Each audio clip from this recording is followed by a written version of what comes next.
All right, TCU, this is a team kind of in the top 15-ish range, but for my perspective, maybe even a little bit underrated. I think that they've got a lot going on, a really good blend of returning talent and experience with new talent. When you look at the Horned Frogs, what do you see? Well, are they underrated? They might be. But D1 Baseball's got them at number 10, and the 9 teams ahead of them are, it is a top-heavy field. That being said, you can make TCU is a team that could go into Arlington and make a lot of noise. They may go, even if they're a team that goes 1-2, it's going to be a loud one. That one win they get, and I have a feeling it's coming, is going to be a very, very impressive thing to watch, and it's going to set them up for Big 12 play. Look, it's a team that, for them, a lot of it just comes down to, can Johnny Ray stay healthy? Because if he can, you're talking about a top-of-the-rotation right-hander who can reach out and touch 97 with the heat, and dare I say, he has a bit of a Mo Rivera-esque cutter. That cutter is absolutely nasty.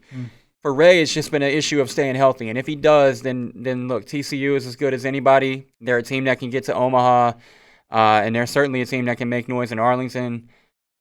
But, they chase him with a pair of lefties in Russell Smith and Austin Krob. Both guys have flashed brilliance, but we haven't seen it for an extended period with either guy yet. So you just don't.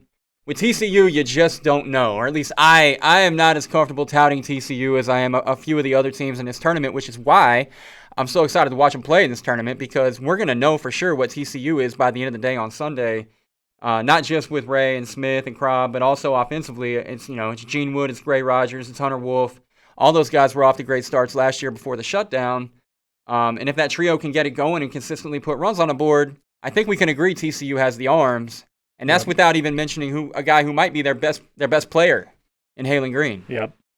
Yeah, TCU, almost like Texas, it feels like with the showdown, we're going to learn a heck of a lot in a very compressed amount of time about this team and where they are now, but also where they might be going and how they could build kind of throughout the year.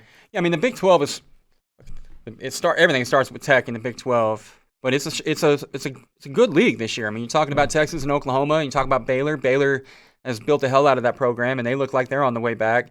So it's not that TCU's not going to face a strong schedule week in, week out within conference play. But, boy, when you're talking about starting a year off against Arkansas, against Mississippi State, against Ole Miss, if they can hold their own against those 3 opponents, then – again, that's a team that you expect to see at the end of the year hosting a super regional and playing for a shot to go to Omaha.